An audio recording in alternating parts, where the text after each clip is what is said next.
آج کا سب سے بڑا ایشو جو ہے وہ ہے حماس کا اسرائیل پر حملہ. تو اس حوالے سے ایک سوال جو ہے اس پر بڑی بحث ہو رہی ہے، صرف پاکستان میں نہیں بلکہ پوری دنیا میں، کہ یہ جو حماس نے اسرائیل پہ حملہ کیا ہے اس سے اسرائیل میں کھلبلی تو مچ گئی ہے، لیکن جو اسرائیل کا جو ریئیکشن ہے اور اس کے علاوہ جو امریکہ اور بہت یورپی ممالک ہیں وہ اسرائیل کے ساتھ کھڑے ہو گئے، تو آپ کو لگ نہیں رہا کہ اس سے جو فلسطینی ہیں ان کے لیے ویسے ہی مسائل پیدا ہوں گے جیسے کہ 9/11 کے بعد دنیا بھر میں مسلمانوں کے لیے مسائل پیدا ہو گئے تھے؟ آپ کا کیا خیال ہے کہ حماس کے حملے سے فلسطینیوں کو فائدہ ہوگا، نقصان ہوگا؟ شکریہ حامد میر صاحب. فلسطینی تو پہلے ہی انتہائی اذیت میں ہے.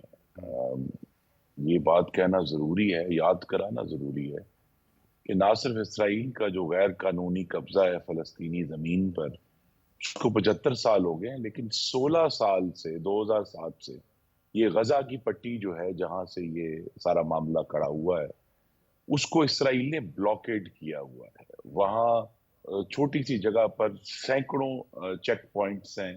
جب ان کا جی چاہتا ہے وہ پانی بند کر دیتے ہیں، وہ بجلی بند کر دیتے ہیں. اور آئی تھنک اس میں جو سب سے جو شاید یاد کرنے والی بات وہ ہے جو اسرائیلی وزیر دفاع جو یوآف گالاں ہیں انہوں نے کہا جی ہمارا مقابلہ جو ہے وہ جانوروں سے ہے، وی آر فیسنگ اینیملز. تو لہٰذا یہ جو ڈیگریڈیشن ہے فلسطینیوں کی یہ پہلے ہی جاری ہے. یہ اگر کوئی یہ کہے گا کہ نہیں یہ خراب حالات ہیں، تو یہ حالات تو پہلے ہی پچھلے 16 سال سے غزہ میں انتہائی خراب ہے، جس کی اب جو اصل ایشو یہ ہوا ہے کہ یہ جو 16 سال کے بعد یہ جو ایک ریئیکشن ہے جو بلا شبہ ایک منظم طور پہ حملہ ہوا، جس میں پھر یہ بھی سوال اٹھایا جا رہا ہے اسرائیل کی طرف سے بار بار کہ جی دیکھیں جی ہمارے تو انوسنٹ سیویلینز تھے. تو اب ان کا جو اسرائیل کا جو ریئیکشن ہے وہ بھی ہماری ٹی وی سکرینوں پر ہے ہاں، کہ ایمبولینسوں اسرائیل پہ کے جو حملے کر جہاں رہے ہیں، ایمبولینسوں پہ جی حملے کر رہے ہیں. وہ تو انڈسکریمنیٹلی جو ہے وہ شہری آبادی پر اور نہتے سویلینز پر حملہ آور ہے. پھر یاد کرنا ہے کہ یہ 5ویں دفعہ ہے پچھلے 16 سال میں کہ اسرائیل نے غزہ پر جنگ کی ہے. پچھلے سال مئی میں بھی 11 دن جنگ ہوئی تھی اسی جگہ پر. اس سے پہلے ایک دفعہ 51 دن کی بھی جنگ ہوئی تھی جب بلاکیڈ انہوں نے کیا تھا. تو لہذا فلسطینیوں کی جو حالت زار ہے وہ سب کا یہ خیال تھا کہ شاید غالباً امن ہو گیا ہے، لیکن وہ ایک قبرستان کا امن تھا. جی، اور جس کا فائدہ اٹھاتے ہوئے امریکہ کی طرف سے کوشش بھی کی گئی عرب ممالک کو کہ وہ اسرائیل کے ساتھ ایک کمپرومائز کر لیں، اسے ریکگنائز کر لیں. لیکن جب یہ جسے ہم کہتے ہیں جی ابراہیمی یہ جو معاہدے تھے، ابراہیم اکارڈز جو ہو رہی تھی مختلف عرب ممالک کی، اس کے بعد بھی اسرائیل نے اپنی جو سیٹلمنٹس ہیں جو یہ غیر قانونی طور پر وہ قبضہ کرتے ہیں فلسطینی زمین پر، جی. وہ جاری رکھی ہوئی. تو اچھا، لہٰذا اب ایک بہت بڑا ایشو کریٹ ہو گیا. اس پہ ذرا میں چاہتا ہوں کہ ایک سوال اور بڑا اہم ہے کہ امریکہ جو ہے وہ تو کھل کے کھڑا ہو گیا ہے اسرائیل کے ساتھ. جو ڈونلڈ ٹرمپ کی ترجمان ہے نکی ہیلی، وہ کہہ رہی ہے فنش دیم، اور یہ حملہ صرف اسرائیل پہ نہیں، یہ امریکہ پہ حملہ ہے.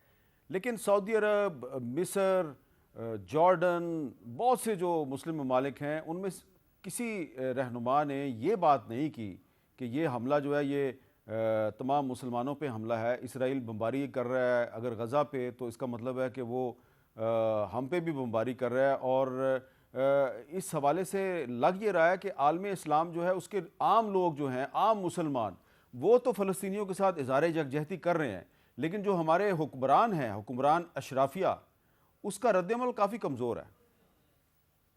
جی وہ اشرافیہ کا یہ خیال تھا کہ اسرائیل نے جو 16 سال سے ایک بلاکیڈ کیا ہوا ہے غزہ کا، اور وہاں سے اب ایک قبرستان کی سی خاموشی ہے، تو سارا کام اب پرامن ہو گیا ہے.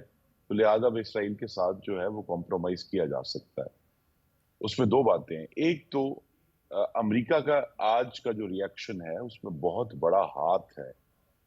فلسطینی جو ہیں اس دن سے، اب وہی بات ہے کہ اس کا اظہار اب تک نہیں ہوا تھا، لیکن جب امریکہ نے باقاعدہ طور پہ اسرائیل کو یہ شے دی کہ وہ امریکہ کا جو سفارت خانہ ہے اس کو تل ابیب سے نکال کر یروشلم شفٹ کیا گیا، وہ ایک آپ کہتے ہیں علامتی ریکگنیشن تھی کہ جی اسرائیل کا جو دارالخلافہ ہے وہ یروشلم ہوگا. تب سے اسرائیل جو تب فلسطینی ہیں وہ بہت دکھ میں ہے اور ہم سب کو دکھ میں ہونا چاہیے. تو یہ ہم سب کے لیے دراصل ایک ویک اپ کال ہے.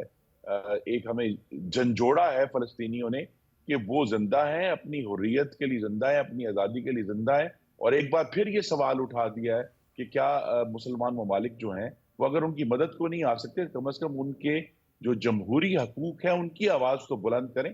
تو ہم سب کا یہ فرض ہے کہ ہم فلسطینیوں کے حق میں آواز بلند کریں.